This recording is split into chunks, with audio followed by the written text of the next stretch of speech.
Welcome back. Now, politics over the deaths of 5 people in Sambhal violence in Uttar Pradesh has deepened after the post-mortem report of the victims suggested most of them died of bullet injuries. This came after Superintendent of Police Krishna Kumar Vishnoi on Tuesday said that some rioters in Sambhal were armed. Pellet guns were primarily used by the police to disperse the crowd and bring the situation under control.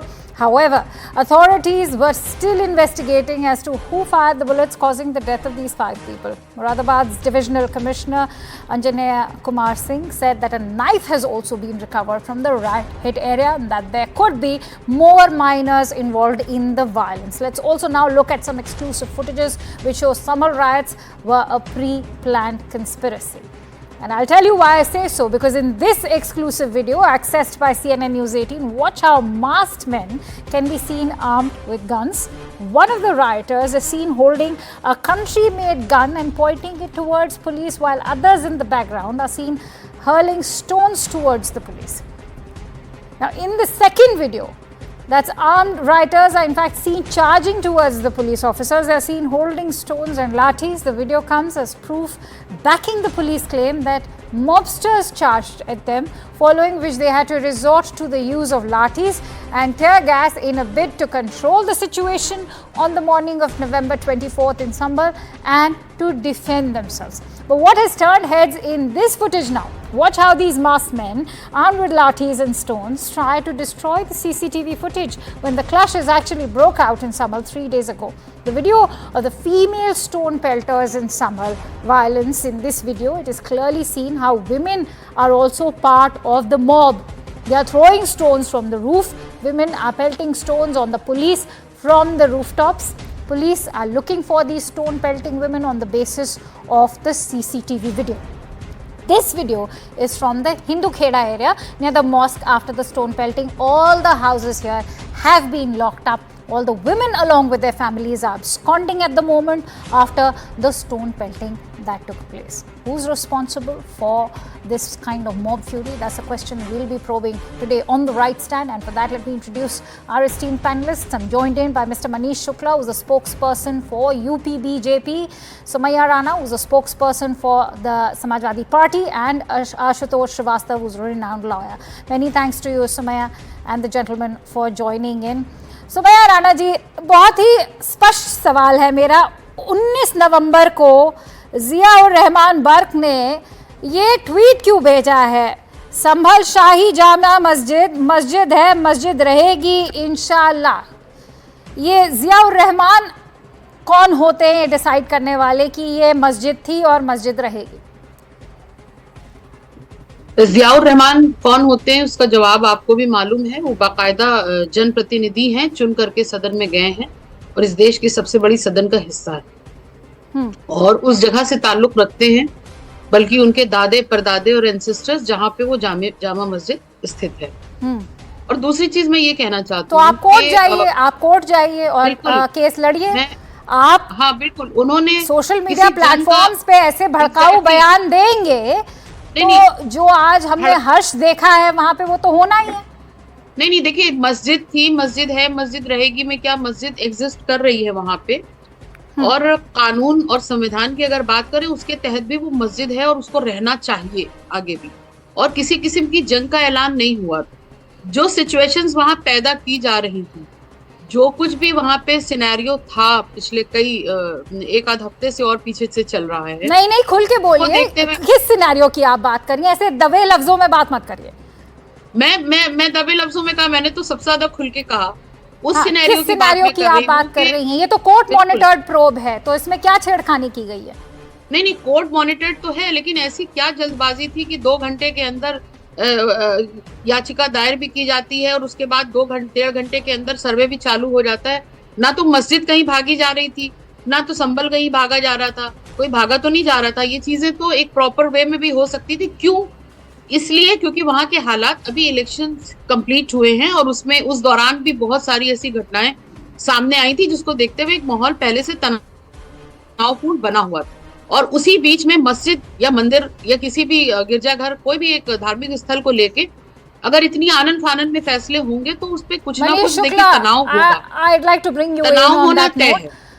वो कह रही हैं कि तनावपूर्ण माहौल था वहाँ का, क्यों इतनी हड़बमबाजी में ये सर्वे किया गया, even though we all acknowledge the fact that it is been a court monitored probe that was in fact permitted by the advocate commissioner? देखिए, देश का कानून और संविधान देश के किसी भी व्यक्ति को ये अधिकार देता है कि अपनी आस्था के अनुसार अगर वो प्रैक्टिस करना चाहता है कहीं तो कोर्ट में जा सकता है। उसी आधार पर कुछ लोग कोर्ट गए थे और माननीय न्यायालय ने आदेश दिया था कि सर्वे होना चाहिए, और माननीय न्यायालय के आदेश के अनुपालन के क्रम में वहाँ के प्रशासन और पुलिस ने व्यवस्था की थी। तो हमको लगता है कि अदालत पर तो सबको भरोसा रखना चाहिए। और 19 तारीख को जब सर्वे हो गया तो 24 को फिर दूसरा सर्वे इसलिए रखा गया कि 19 को देर शाम हो गई थी, और उसी दिन जो कोर्ट कमिश्नर है उसने न्यायालय में विषय रखा था कि अभी पूरा सर्वे नहीं हो पाया है। यानी बीच में 4 दिन 20, 21, 22, 23 4 दिन था, जिसमें उसी अदालत में या डिस्ट्रिक्ट जज के यहाँ या हाई कोर्ट के यहाँ समाजवादी पार्टी भी जा सकती थी। जो प्रवक्ता बैठी हैं तर्क दे रही हैं कि क्यों तुरंत हो गया, कोर्ट जा सकती थी कि भाई हमको आपका आदेश नहीं समझ में आ रहा है, आप इसको ठीक करिए, आदेश को इसको मॉडिफाइड करिए। लेकिन चूंकि अखिलेश यादव, राम गोपाल यादव समाजवादी पार्टी के नेताओं को तो मुसलमानों के बच्चों को के हाथ में पत्थर देके उनको दंगाई बनाना है, अपनी राजनीति सीधी करनी है। सुमैया राणा, आप किस तरह रिस्पॉन्ड करना चाहेंगी? Sumaiya Rana, I'd like to quickly bring you in because ये पहली बार नहीं है कि ऐसा सर्वे हो रहा है। हमने वाराणसी में भी देखा है, मथुरा में भी देखा है, धार में भी देखा है, सेम पिटिशनर्स के द्वारा देखा है। पर जिस तरह का माहौल क्रिएट किया गया, उनके पिटिशनर से हमारी बात हुई थी, विष्णु जैन वहाँ पर मौजूद थे और इतना भयानक एटमॉस्फेयर वहाँ था कि वो अपनी जान के लिए बिल्कुल वरीड थे उस टाइम पे। तो बिल्कुल आप कह रही हैं कि ये तो होना ही था। यही सवाल समाजवादी पार्टी का है कि ऐसा सर्वे में ऐसी कौन सी मामला था जिसको लेके मामला इतना तनावपूर्ण हो गया। इससे पहले सर्वे काशी विश्वनाथ में भी हुआ। आप तो जानती हैं क्यों तनावपूर्ण था, बताइए, खुल के बोलिए ना। बिल्कुल मैं बता रही हूँ। उसके अलावा जो अभी प्रवक्ता महोदय भारतीय जनता पार्टी के ये कह रहे थे कि समाजवादी पार्टी चाहती थी कि मुसलमानों के बच्चों के हाथ में पत्थर हो, मुसलमानों के साथ ज्यादती और अत्याचार की सीमाएं भारतीय जनता पार्टी लांघेगी, पोस्टर्स पर मुसलमानों के फोटो लगे होंगे, महिलाओं के लगे होंगे, उन महिलाओं के लगे होंगे जिनका उससे दूर दूर तक वास्ता नहीं होगा। फिर संभल में भी ये थ्रेट दिया जाएगा कि पोस्टर्स लगेंगे, और आप बात कर रहे हैं कि बहुत बड़े हितैषी बनने की कोशिश कर रहे हैं। समाजवादी पार्टी हमेशा से हर वायलेंस के खिलाफ रही है और आज भी खिलाफ है, और इसकी गहन जांच होनी चाहिए। और जांच में यकीनी तौर पर अगर ये जांच ठीक तरीके से हो गई तो इसमें जो तथ्य निकलकर और सच जो सामने आएगा वो वाकई सबको हैरान कर देने वाला होगा। क्योंकि ये जो हैरान करने वाला तो है, सीसीटीवी की जो फुटेज आई है उससे बड़े सारे सवाल उठ रहे हैं। जो पत्थरबाजी और डंडेबाजी चल रही थी उसका सच सामने आना बहुत जरूरी है कि हाँ, तो पत्थर कौन फेंक रहा था, कौन पत्थर फेंक रहा था, ये बहुत बड़ा एक सवाल उठता है। In fact I will take that question from Ashutosh Srivastava as well, but I would like to take a rebuttal from Manish Shukla. Manish Shukla, अपना पॉइंट बताइए। देखिए, 2 बातें हैं। 19 तारीख को जब सर्वे हो गया उसके बाद समाजवादी पार्टी का स्थानीय सांसद जियाउर रहमान बर्क ने बयान दिया मस्जिद की सीढ़ियों पे खड़े होके कि जो आपने भी दोहराया, मस्जिद थी, मस्जिद है, मस्जिद रहेगी, और भड़काऊ भाषण दिया। इसके बाद वहां के स्थानीय विधायक का बेटा सुहेल इकबाल वो उस भीड़ के साथ था। इन लोगों ने कॉन्स्पिरेसी रची है, राजनीतिक साजिश थी। चूंकि 23 तारीख को जब उत्तर प्रदेश में उपचुनाव के रिजल्ट आए तो समाजवादी पार्टी को पच नहीं रहा था कुंदुर्की में जिस तरह से रिजल्ट आए, तो इनको लगता है समाजवादी पार्टी को, कांग्रेस को, कि अगर मुसलमान के लड़के समझ गए बात को तो इनके साथ नहीं जाने वाले हैं। उनको दंगाई बना दो, अपराधी बना दो, फिर सिंपैथी के शब्द प्रयोग करो। ये जो जियाउर रहमान बर्क है, अभी इन्होंने बताया ना, उनके दादे परदादे भी सांसद थे, अपने 3 पीढ़ी से सांसद और विधायक बना रहे हैं बच्चों को। मैं एक बहुत ही सिंपल सवाल सुमैया राणा आपसे पूछना चाहूंगी। आपने कहा कि समाजवादी पार्टी ऐसे लोगों की पार्टी है जो बहुत ही पीस लविंग पार्टी है। मेरे सामने एक ट्वीट रखा हुआ है जो जियाउर रहमान ने इनफैक्ट रीपोस्ट किया है। He has opposed police deployment. उन्होंने साफ साफ सवाल उठाया कि प्रशासन ने इतनी पुलिस फोर्स क्यों लगाई है, कोई जंग नहीं लड़ी जा रही है। जंग नहीं लड़ी जा रही थी तो पुलिस फोर्स की डिप्लॉयमेंट से आपको क्या प्रॉब्लम थी? चाहते थे वहाँ दंगा करना। सुमैया राणा, एक माहौल बनाने के लिए किया जा रहा है। उसका सबसे बड़ा उदाहरण तो ये है कि एक महिला को, यानी कि मुझे अगर इन्हें हाउस अरेस्ट करना है तो 2-3 कांस्टेबल से काम नहीं चलता है। ये पीएससी की पूरी एक कंपनी भेजते हैं, उसके साथ 4-5 थानों की पुलिस भेजते हैं, साथ में उनके टीयर गैस भी होती है। What is this? मुझे एक अकेली महिला को रोकने के लिए, तो आप ये सोचिए कि ये माहौल बनाते पर हैं। ये अकेली महिला तो थी नहीं ना। तो वहां का तो मामला एक बहुत ही गंभीर मुद्दा था। वहां पे मालूम था कि एक मस्जिद का बड़ा मुद्दा चल रहा है, तो उस पर इन्होंने जो एक पूरा औरत तैयार किया, उसको लेकर के एक प्रेशर लोगों पे बनाने की कोशिश की गई थी। तो इस पर वाकई ऑब्जेक्शन होना लाजमी था।